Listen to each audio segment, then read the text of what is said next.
All right, wow. The Titans offense is unbearable to watch. It's Titans halftime here on the A to Z Sports YouTube channel. Easton Freeze, joined by JT Runke here live at the Landshark Bar and Grill atop Margaritaville on 4th and Broadway, downtown Nashville. We just watched the Titans' putrid offense and actually pretty good defense for a half. Titans down 10-0 to the Raiders in Vegas. And there's no hope in sight for them to score any points. They look to be in position to potentially get a field goal, maybe even take a shot at the end zone there on that last play of the half. And Cam Ward's pass gets tipped, interception, 10-0 at halftime. No dice for the Titans offense. JT, before we jump into this, tell the folks what they need to do. Yeah, hey, welcome in, guys. I hope you enjoyed that first half of football because I sure didn't. But if you are joining in, watching this game with us like many of you are, make sure you are liking the show. Make sure you are subscribed to the A to Z Sports YouTube channel so you don't miss a single moment of our Titans coverage on game day. And otherwise, if you're on Facebook, make sure you like that show. Make sure you hit that like button on our Facebook page and share this with a Titans fan who needs to vent about that putrid offense in the first half. Yep, shout out to our sponsors, Landshark Bar and Grill here at Margaritaville, X-Golf in Nashville, Murfreesboro, Hermitage, and Franklin, BTA Sports, doTERRA Cards, Lipscomb University Sports Analytics Program, and the Barrel Social Club. JT, what was the single most frustrating thing to you in that half? What's under your skin more than anything else?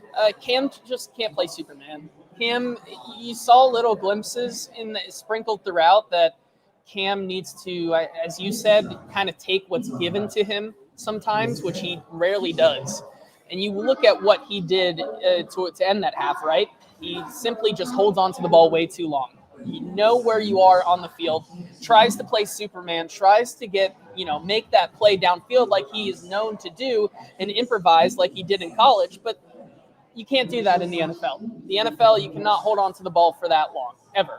And Cam Ward needs to learn that. Certainly did not on that play. Maybe he will going forward, but that's a ball you simply just have to throw away. And I understand it was probably tipped on that interception, but you just got to, if the play's taking that long, you have to just get rid of it. Take the points where you can, because otherwise you're going to end up with things like that, with his arm angles and things like that. I think he is still learning, but it's frustrating, right? The fumble on the strip sack was absolutely not his fault. I think that's also under my skin. You get the Titans offensive line fully healthy for the first time since maybe even before week 1, because we know that J.C. Latham was banged up in that game. You hopefully finally get them fully healthy, and what happens? They just don't even pick up the block, and Cam Ward gets absolutely destroyed, strip sack at the 2-yard line, and the Raiders get an easy 7 points. It's just frustrating. A lot of learning moments, but also things that to really go well for the Titans just will not. Yeah, what's under my skin most is this offensive line. They're kind of breaking my heart out there, JT. I've been waiting patiently for 5 weeks to see them back fully healthy and against the Raiders defensive front, which is, I don't want to make them out to be the worst in the league. They're not. They're fine. They're pretty average outside of Max Crosby. And they have, I don't have the numbers in terms of pressures or anything. I'm sure they won't be pretty if this keeps up by the end of the game. They have continued to let Cam Ward down. Cam Ward has not been doing them any favors either. The entire operation in terms of pass protection has been very, very poor. Would you believe me if I told you the Titans have outgained the Raiders in that half? Because the Titans defense looks phenomenal. And correct. I think that is a bunch of smoke and mirrors, mostly because I think the Raiders offensive line is somehow worse than what the Titans are putting out there right now, but it's true. I mean, Femi Oladeja, who has not done anything so far this season, has, I think, Captain TFL. 2.5, 3 tackles for loss, is getting a lot of pressure. Jeff looks like the defensive player of the year in this half alone. Geno Smith, at least up until the 2-minute warning, was pressured on half of his dropbacks. I mean, the Raiders, I think, cannot do anything in this game offensively. And it's going to be on Cam and it's going to be on the offense. So you can take what I'm about to tell you and see it as encouragement or just further reason to be frustrated with the Titans. It's kind of a Rorschach test for glass half full or half empty. But statistically, these teams have been pretty identical through a half of football. They have had 5 and 6 first downs each. The Titans have run 30 plays. The Raiders, 27 on offense, that is. 81 yards for the Titans, 55 for the Raiders, 6 drives apiece. 2.7 yards per play for the Titans, 2.0 for the Raiders. I mean, Geno Smith is 6 of 11 for a touchdown and 45 yards. Cam Ward is 10 of 17 for 71 yards and an interception. Ashton Genty hasn't been killing them. He started out the game by taking chunks out of the offensive or the defensive line, but they have tightened that up pretty well. He only has 32 yards on the day on 11 carries. Tajay Spears leads the Titans 27 yards on 4 carries. He looked really good on that last 2-minute drive. It's eerie. I mean, like, Titans have a player with 1 sack. The Raiders have a player with 1 sack. The Titans' leading receiver has 20 yards. The Raiders' leading receiver has 20 yards. These two teams, I mean, the difference in the game, it really should be 3-3 because Cam Ward shouldn't have had his arm tipped and they should have gotten a long field goal to end the half.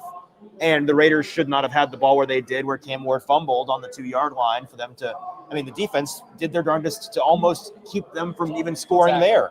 It was one of the few times Geno Smith had more time in the pocket and finally found an open man on a scramble drill in the end zone. So the defense is commendable. I really don't have anything bad to say about the defensive effort today. It's purely the offense.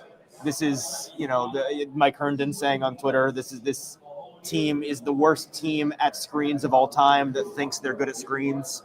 The pass protection has been putrid. Calvin Ridley getting hurt. Looks like a hamstring issue. Yeah, I was going to say, it's not going to get better. Did not look like a guy that is going to be coming back this game.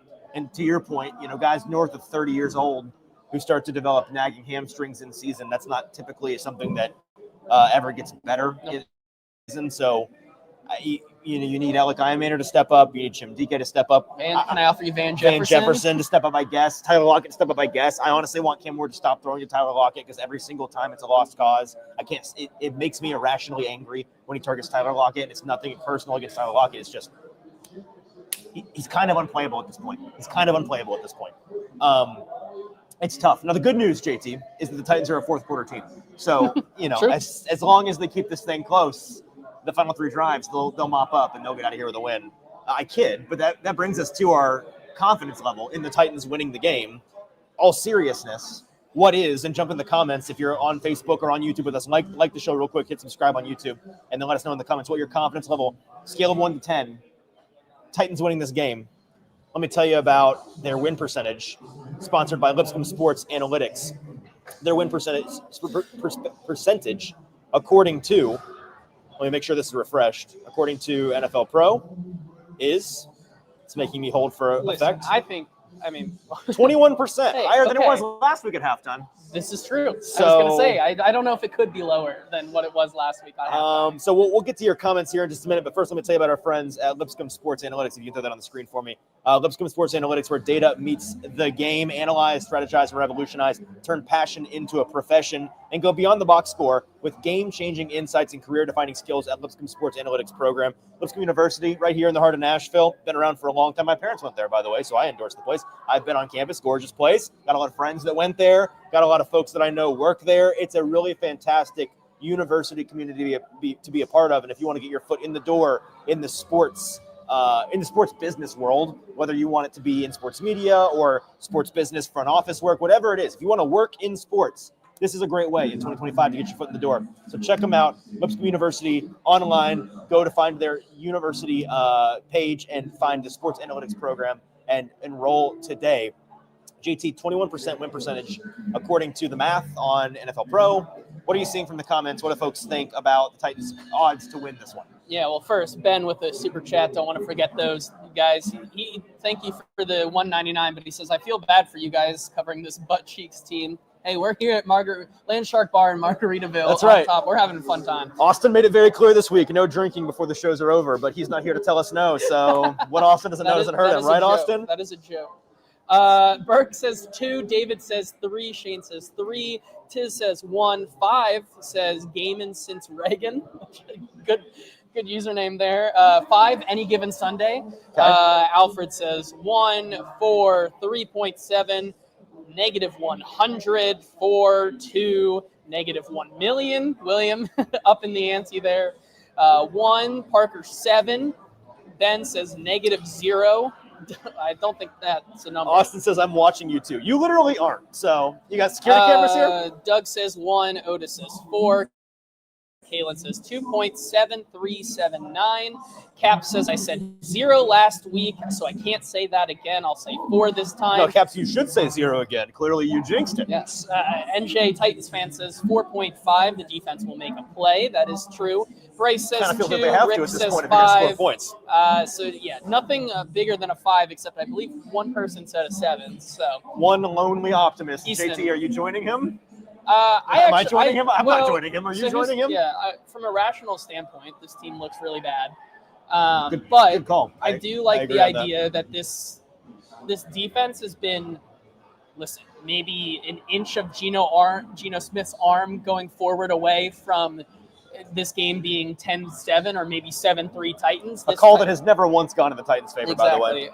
The Titans' defense looks so good right now. And once again, I think the discussion after the show and going forward is that this is a lot of smoke and mirrors, because I think that's just how bad this Raiders offensive line is. However, I think they're going to continue to capitalize on them. And if you do, we've seen Geno Smith make a lot of dumb mistakes and give away games. And so I'm going to give it a 4, because I do think maybe you get Cam right, you get things turned around here with the offense, and go from there. However, I'm not counting this Titans team out just because of their defense. So I'm going to give them a 4. Are you going to be an optimist? No. I'm going to say a 4.5. Just because, again, statistically, it is identical performances so far, both equally putrid. It's a game that should be 3-3. I'm going to hope that the Titans can have some late game heroics that they did last week, and obviously hope that it doesn't take the same level of insanity that it took last week. But do I think they're winning the game at this point? No, I do not. So I just want to see anything to feel good about the second half. My bar is no longer win. My bar is, can Cam Ward look like he's not regressing? Because so far he looks like he's regressing. Yep. Can the offensive line look like they're a healthy offensive line with promise? Because so far they've not looked that way. Can any pass catcher not named Calvin Ridley, who's not available anymore, get open, they can play downfield, like be available to Cam Ward? That would be nice as well. And the defense, again, I'm not going to say a single bad thing about the defense. Defense, keep it up. Don't crumble. And we have our Ashton Genty bet that I'm still kind of praying on their downfall in that way. But for your money's sake. I'm not praying on it. I'm betting on it. I'm praying they prove me wrong, but I am betting against it. We'll see. We'll talk in the post-game show, which will be right back here on the A to Z Sports YouTube channel in about, well, with the speed of that first half, who knows? I mean, it might be another hour. Between 60 and 90 minutes. Keep it locked here on the A to Z Sports YouTube channel. We'll be back with all our post-game thoughts, a lot to dig into, find a way to enjoy the second half of Titans Raiders.